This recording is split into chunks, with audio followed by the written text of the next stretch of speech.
I think I did it again. I played with your heart. Got lost in the game. Hey guys, welcome to another Bagong Gising unboxing with me, baby. And me, Jackie T. Wow! What are you unboxing today? Hindi ko alam ko na to. Today we are unboxing my second! Yes friends, this is it. I got myself another Chanel classic flop. FLUP. Yeah, flop. Exciting. Super excited. Yes. More enthusiasm. I'm super excited. Bigger eyes. I'm super excited. Here we go, let's go! This is the box that Bea is raving about. Pero it's just a box. It's a second hand and yet the box is in beautiful condition. As you can see, it's smooth. Unlike my first one, which had bumps and stuff. Although, if you look closely, meron siyang rip. Arr! Magnetic thing again. Yep. And then, so you open it. Yeah. Here we go again with our tissues. And I think last time it was not clear how there are Chanel logos in it. But there are. Tingnan nyo. Kita ba? Ah, this is difficult. Ayan! Good job! There you go. It's just tissue paper, man. In terms of inclusion, it did come with this booklet this time. So may naka-plastic na booklet na yan. It comes with The plastic from Chanel. this little pamphlet where you can see the care instructions and such. It has a fold right there, but whoever had this first did not take care of the pamphlet. And it also has this cloth pad where you're supposed to use for buffing out your bag or whatever. I finally now have a buffer cloth thing. What is it even called? Buff you. This is the completest package so This far. is more complete. It's more completer. It's more completer, but it's not most completest. Yeah, it's not. So what's the missing thing here? Ang missing dito is when you get a brand new bag, you still have the ribbons and the camellia flower. Which honestly, I don't really think you need in life. It's just a flower. Well, does the flower survive? No, it's not a real flower. Ah, Pero basically, yun lang yun. Box, dust bag, authenticity card, those are the usuals. Although now they have microchips. So, this is eventually gonna be like a thing of the past. Ito na! Ito na! Ito na! Ito na! Ito na talaga! Ayun! Did you see that? Did you catch that? nagugulat ako sa iyo eh. Ako ba? Ay! Ang gulo mo. Because everybody, I'm sure, is guessing that it's a black bag because that is your typical. But I got a so black with the black hardware and everything, and I think it is so darn beautiful. Medyo maganda naman. Ayan, medyo maganda naman siya. Syempre, ano ba? Once again, pre-loved. Just off the bat. Beauty! Beauty! Beauty! Beauty! Beauty! Yes. Oh. Yes. She is a medium classic flap, but in a seasonal color, aka the So Black. And basically, they have the exact same structure, all of the medium classic flaps. So just like my first one or the blue one, we Hold on. Your review. What's that? I don't even know what to say about it. I'm sorry about my nails. It's mostly out.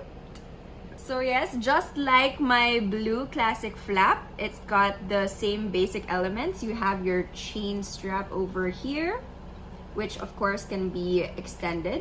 And then you have your 4 grommets. And all of this hardware is in black.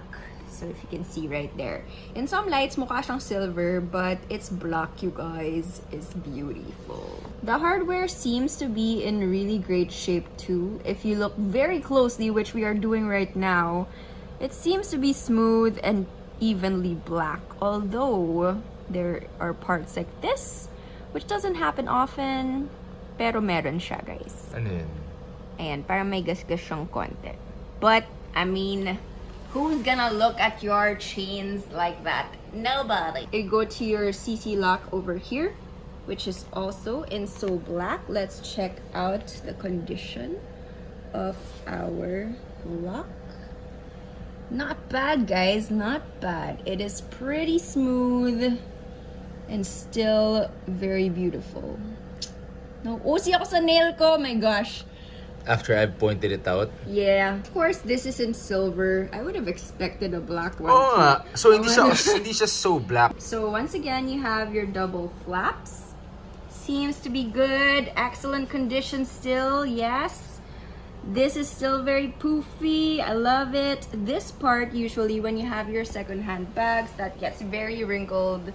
And this one looks good still. There is some rubbing over here. Alcohol? Ano ba? Ano yung rubbing? O yung strap mo, pag nagagasgas siya dyan. Ayan, so... Oh, so bakit nilang gasgasing? Gasgasing? Ooh, ganun mo sasabihin yun eh. So the chain rubs on the leather, that's what the rubbing means? Yeah, I mean, this happens a lot, especially with the pre-loved bags. So here on the corner of your inner flap, there is definitely some wear. But like I said, the inner flap, I don't really mind anything that happens to it. Inside looks clean, beautiful. You still have your hologram down there. Yeah, it's hard to get that on camera. And then, dito pala, hindi ko nalabas kanina, we have our authentication card. One main difference of this bag from my blue classic flap is that this has the edge stitching. It's really a matter of preference, but the edge stitching makes it look a bit sturdier. I don't know kung talagang sturdier siya, pero diba? Mas mukhang solid. Okay, let's get into the leather. So like I said, this is a pre-loved bag, so there is bound to be some wear. It is a little bit cheaper than my first Chanel bag because the condition is not as perfect. This one, if you look at the front flap, it looks like it's shiny here in the middle. So your grains usually look like this, right? But if you look down in the middle part, it has smoothened out the grains. So feeling ko, yung previous owner nito, parang lagi niya siya na shoulder bag, tas kumikis-kis yung arm niya or yung damit niya, and therefore, this part has become smooth. But it doesn't really matter to me that much because you don't really see it. And it even kind of looks like style. To be honest, akala ko style siya. Na hindi siya caviar leather. I thought it was like some wrinkly calfskin. Until you look closely and you're like, oh, there's a slight difference in it. Well, It's from my view, it doesn't look like there's a difference. Yeah, from afar, you don't see nothing, alright? Jafar. If you look at the back, the pocket, the Mona Lisa pocket has gotten pretty smooth as well. At this corner, ayan, there's rubbing, yeah. All corners are more or less like that, but this one in particular has a bit of scuffing going on. I think I can have that fixed, diba? So, other than that, I think this is in like 8.5 to 9/10 condition. When worn, once again, for reference, I am 5'2"? babe! I'm 5'6". You're right. I'm not a small girl, I'm not really huge either. I think medium is the perfect size for me. I like to wear this on my shoulder like this. Double strap. Bam! Bam! Ganda, diba? Ganda. Again, you can adjust your straps. Make it a one-strap shoulder bag like that, so it ends on my hip. Bam!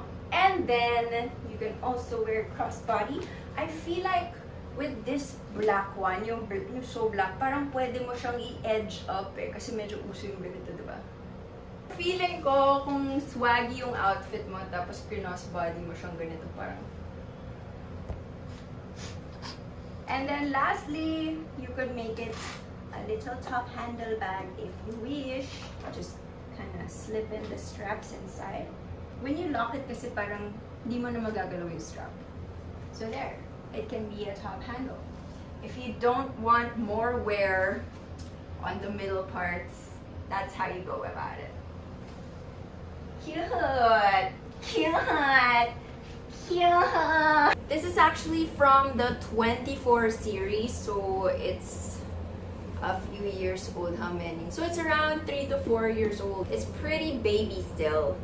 I guess it was loved a lot. Overall, I would rate this bag a 9.5 over 10. Why? It would have been a 10 if the condition was better, but I've learned my lesson. It was slightly cheaper, but that's what you get. So, kanya-kanya na lang ng arte, diba? So, mas gusto ko pala yung mas magandang condition. I would say though, that this style is so unique, so cool, and I think so usable, especially for my specific wardrobe. You're slightly cheaper. It's really not cheap.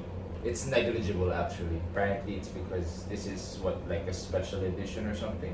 Yeah, so black is a little hard to come by. So because of the seasonal features of it, it can fetch a higher price. So masayang masaya na ako dito, and I super can't wait to wear this with all of my clothes. I feel like this would be the easiest thing to style ever. Anyway, that's all the time we have for today. Let me know what you think of this video in the comment section down below. You enjoyed Bea's video. You can like, comment, and subscribe, and turn on your notifications. And do not say it. It's not ring your bell, man. Okay. But why is it a bell shape if you're not gonna ring the bell? There you go. So black. So black. Do you have any questions about this Chanel bag in particular? Or do you have questions about Chanel? Why are you yawning? Grabe yun! Chanel medium flaps in general. Let me know in the comment section down below. And maybe if you have any ideas for my next videos, go ahead. Suggestions are welcome. I'll see you again next time. Peace and love. Bye!